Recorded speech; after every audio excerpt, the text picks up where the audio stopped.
네, 지금부터는 그 과학기술문의 언어적 표현인 두 번째 방법, 기술에 의해서 이제 두 번째 설명, explanation에 대해서 한번 알아보도록 하겠습니다. 먼저 궁금증과 설명에 대한 것인데요. 설명의 일단 정의를 볼까요? 대상에 대한 정보를 제공함으로써 상대방의 궁금증을 해결하는 언어적 표현, 이렇게 돼 있죠. 상대방이 궁금한 것에 대해서 설명을 한다, 뭐 이렇게 이해를 하시면 되겠습니다. 독자들 뿐만 아니라 우리 모두는 항상 무엇인가를 궁금해하죠. 우리가 궁금증에 이렇게 어떤 답을 할 때 설명한다 이렇게 얘기를 하지 않습니까? 앞서서 얘기했던 기술이 주관의 개입을 최대한 배제하고 객관적으로 얘기하는 것이라면 설명은 주관을 적극적으로 활용하는 것을 요구합니다. 독자가 무엇을 궁금해하는지에 따라서 설명의 방향이 조금씩 달라지기 때문이죠. 따라서 이런 설명을 할 때는 독자가 어떤 것을 궁금해하고 어떤 궁금증을 해소해 줄 건지를 결정하고 거기에 따라서 설명의 방향을 우리가 잡고 얘기를 해줘야 되겠죠. 근데 독자가 가지는 궁금증은 뭐 우리가 예측하기가 참 어렵지만 굉장히 다양합니다. 친구 집이 어디 있는지, 뭐 멈춰선 자동차가 어디가 고장난 건지, 뭐 이런 것들에 대해서 대답하는 것이 설명인데 제일 쉬운 설명은 뭐 약도나 사용 설명서 이런 것들이죠. 이런 것들도 뭐 과학기술문의 일종입니다. 이렇게 난이도가 높은 건 아닙니다만 이런 약도나 사용 설명서 같은 것도 일종의 설명이라고 할 수가 있죠. 특히 우리가 이제 그 주목해야 되는 그 독자들의 가장 큰 대표적인 궁금증 과연 무엇일까요? 바로 그게 무엇이냐? What? 왜 그런데? 어떻게 그런데? Why? How? 뭐 이런 것들입니다. 물론 이제 어디서 그런 일이 생겼는지, when, where, 뭐 이런 것들도 궁금한 것들이죠. 이런 것들에 대해서 우리는 충분히 이제 설명을 해줘야 되겠죠. 그럼 이제 설명하는 방법도 이런 여러 가지 독자들이 갖는 이 질문에 대해서 우리가 이제 궁금증에 대해서 설명을 해줘야겠죠. 그 중에서 가장 많이 쓰는 것이 바로 정의라는 것입니다. 정의. 본질을 설명하는 것으로서 가장 많이 사용하는 것이 바로 정의인데 이 정의, 영어로는 definition이라고 하죠. define, 정의하다 그런 뜻입니다. definition. 자, 정의라는 것의 정의는 개념의 의미를 분명히 드러내주는 언어적 표현이다. 너무나 중요한 겁니다. 그것은 무엇인가? What is this? What is it? 이라는 질문은 그것의 본질을 묻는 질문입니다. 이 본질이란 것은 뭐 진짜 아주 가장 기본적인 펀더멘탈한 아주 본질 정말 없어서는 안 되는 그러한 한마디로 말해서 뭐 이런 겁니다. 컵이란 무엇인가? 라고 했을 때 뭐 이렇게 생겼어요. 저렇게 생겼어요. 이런 게 중요한 게 아니고 물을 따라 마실 수 있는 기능을 가진 그릇 뭐 이런 예를 들면 이게 뭐 정확한 정의는지는 모르겠지만 뭐 이렇게 정의하는 이런 것이 본질이죠. 이 본질을 제시하는 설명을 다른 말로 우리는 정의라고 하고 이 정의라는 것은 뭐 절대 불변인 정의도 있지만 때로는 임의로 의미를 부여하는 그 글 안에서 정의도 가능합니다. 어떤 특별한 어떤 맥락을 가진 환경에서 사용되는 것도 뭐 한정된 본질이라고 할 수 있을 것입니다. 어쨌거나 이 정의는 어떤 개념을 드러내주는 가장 대표적인 수단이고요. 이 정의를 한다는 것은 과학기술문의 가장 기초적인 언어적 표현 기법입니다. 설명을 하기 위한 자, 필자들은 우리의 글 속에서 이제 많은 용어들을 구사하죠. 이럴 때 어떤 정의를 통해서 본질을 설명하는데 뭐 사전적인 의미뿐만이 아니라 어떤 문장 내에서 어떤 의미를 갖는지 아니면은 필자가 좀 확장된 의미로 사용하고 있는 것은 아닌지 또 역사적으로 대상의 본질이 어떻게 변천해 왔는지 이런 것들을 정확히 설명할 수 있어야 하죠.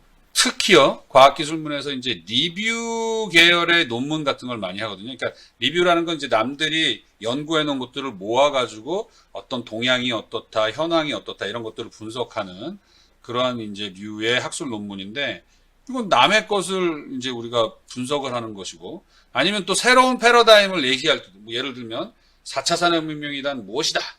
아니면은 뭐 인공지능이란 무엇이다. 뭐 이런 것들을 제시하는 논문의 이런 경우에는 이 정의가 그 논문의 가장 중요한 핵심 콘텐츠 중에 하나죠. 굉장히 중요한 설명 글쓰기의 기법입니다. 당연히 객관성, 애매모호한 표현을 피해야 되고 이런 것들은 뭐 너무나 그 기본적인 사항들입니다. 그러면 정의에 대해서 조금 더 알아보도록 하죠. 일단 정의의 목적을 한번 정의를 왜 내릴까요? 이건 당연히 그 대상이 갖고 있는 어떤 그 용어가 갖고 있는 개념의 뜻을 분명히 우리가 드러내주기 위해서 하는 것입니다. 어떤 혼란을 방지하고 명확한 어떤 본질의 개념을 드러냄으로써 그 다음에 그것에 대해서 우리가 논의를 할 수도 있고 또 어떤 평가를 할 수도 있고 어떤 과학적 분석을 할 수도 있는 것들이죠. 뭐 이미 그 공동체의 어떤 그 사회적 합의에 의해서 누구나 알고 있는 것들은 굳이 뭐 다시 또 새로운 정의를 할 필요 없고, 예를 들어 삼각형에 대한 정의를 뭐 굳이 과학기술문에서 매번 할 필요는 없겠지만 통념적으로 분명하지 않은 경우 정의가 필요합니다. 예를 들어 빅데이터. 빅데이터가 뭐죠? 뭐 빅이 갖고 있는 그 빅의 의미가 뭐죠? 뭐 이런 것들. 뭐 초연결 시대 이런 얘기도 하죠. 그럼 초연결이라는 것은 무엇을 의미하죠? 뭐 이러한 것들이 아직 사회적 협의가 안 된 이러한 것들은 반드시 새로운 어떤 정의, 데피니션이 필요한 거죠. 보통 사람들은 일단 이 정의가 불분명할 때 제일 먼저 찾는 게 뭐예요? 인터넷에서 검색을 하죠. 혹은 사전을 찾아봅니다. 그러나 이 사전이나 인터넷에서 검색되는 것들은 그냥 쭉 모아놓은 것에 불과한 것입니다. 어느 게 맞는지는 그 필자, 글을 쓰는 사람이 명확하게 분별을 해서 제시를 해야 되는 겁니다. 이것도 되고 저것도 되고 막 이렇게 해서는 안 됩니다. 다시 말해서 우리가 사용하는 개념의 의미는 우리가 만들어가는 거예요. 이게 정말 이 정의를 내린다는 거는 이 글을 쓰는, 이 과학기술 문서를 쓰는 사람의 responsibility, 그러니까 책임이 있는 겁니다. 정의를 잘못 내려놓으면 그 잘못 내려놓은 정의에 대해서 책임을 필자가 져야 되는 거죠. 글쓴이가 져야 됩니다. 그리고 정의라는 것은 절대 불변은 아니에요. 시대와 장소에 따라서 충분히 변할 수 있는 것들입니다. 죽음을 예를 들면 심장이 정지하면 죽는다는 정의에서 이제 뇌사의 개념으로 이렇게 전환한다든가, 뭐 어떤 원자의 개념도 바뀌고, 뭐 천동설에서 지동설로 넘어오고, 뭐 여러 가지 이런 것들은 이제 과학 발전에 따라서 정의도 조금씩 수정해 나가는 것이죠. 그래서 너무 막 우리가 잘못된 정의에 대해서 뭐 엉터리 정의와 잘못된 정의는 좀 구별할 필요가 있죠. 너무 그렇게 겁낼 필요는 없어요. 내가 명확하게 그 분야의 전문성을 갖고 있다면 내 전문성을 최대한 활용해서 명확한 정의를 독자들한테 전달하고 제시하는 것이 굉장히 중요하죠.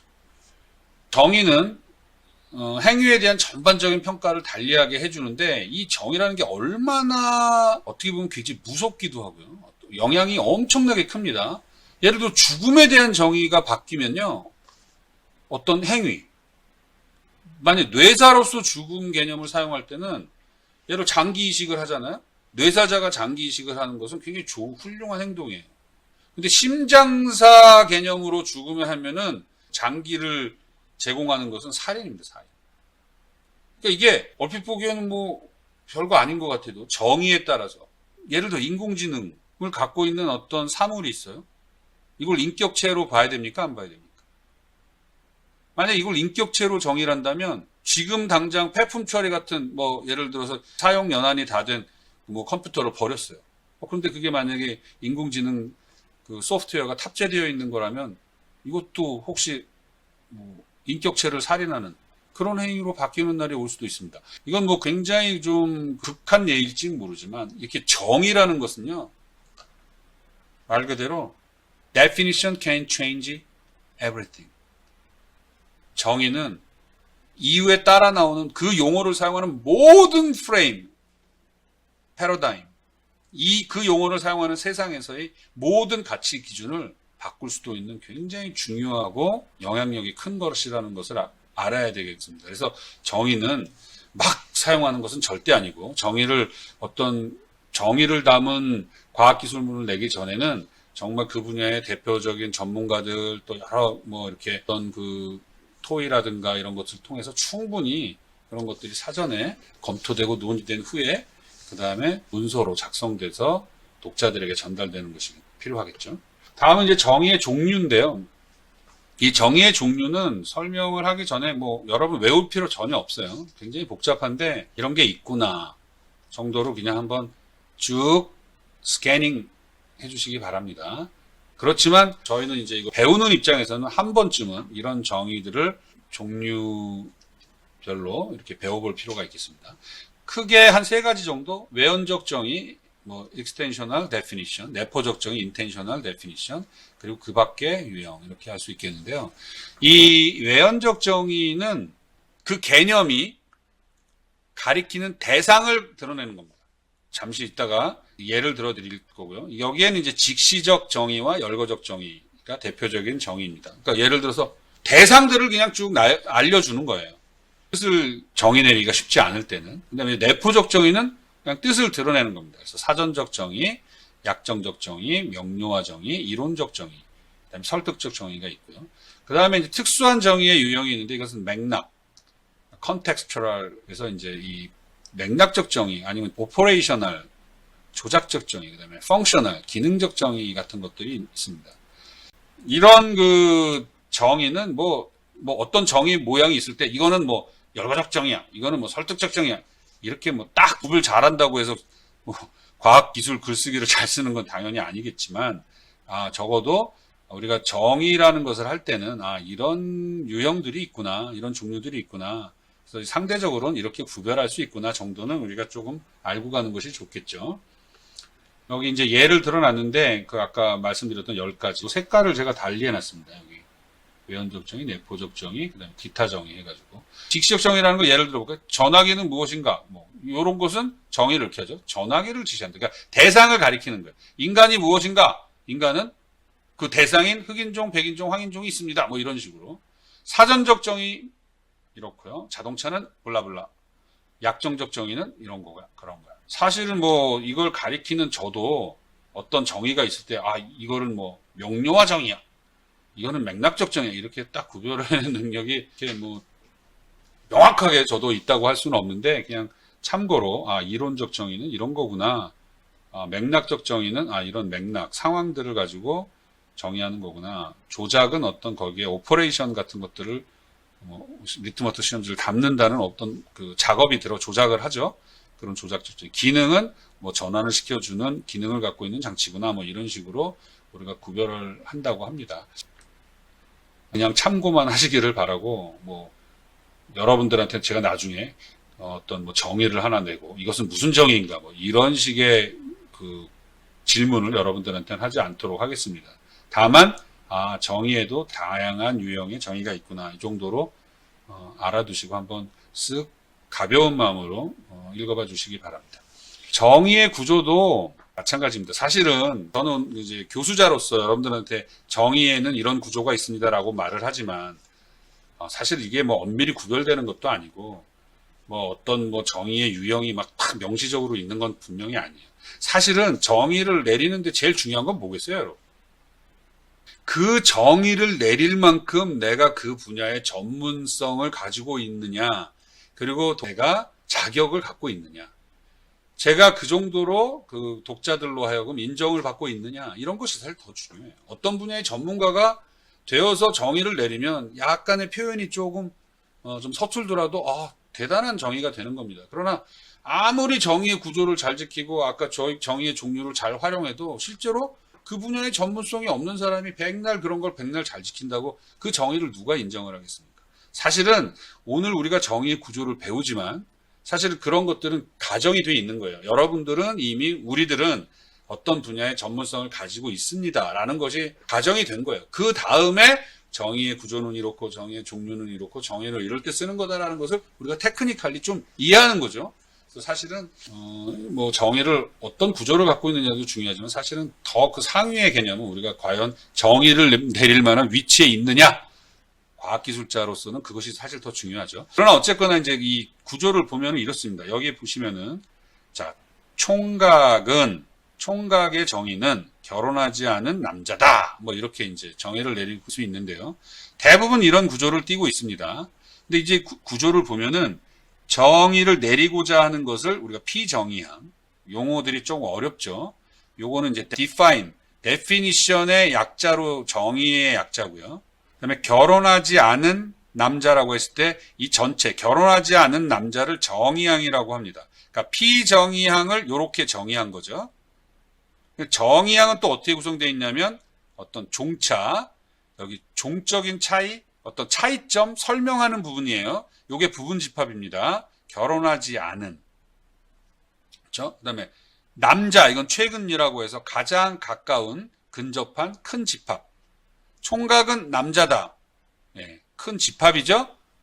총각을 포함할 수 있는 가장 가까운 집합이라고 생각하시면 됩니다. 총각은 남자다. 그런데 어떤 조건이냐? 어떤 종차를 갖고 있느냐? 결혼하지 않은 차이, 특성을 갖고 있다. 이렇게 생각을 하시면 되겠습니다. 그래서 피정의항은 정의항으로 구성되어 있고 정의항은 종차와 최근류로 구성되어 있다. 용어들은 조금 어렵지만 여러분들 이것도 이렇게 되어 있구나 정도로 이해하시고 넘어가면 되겠습니다.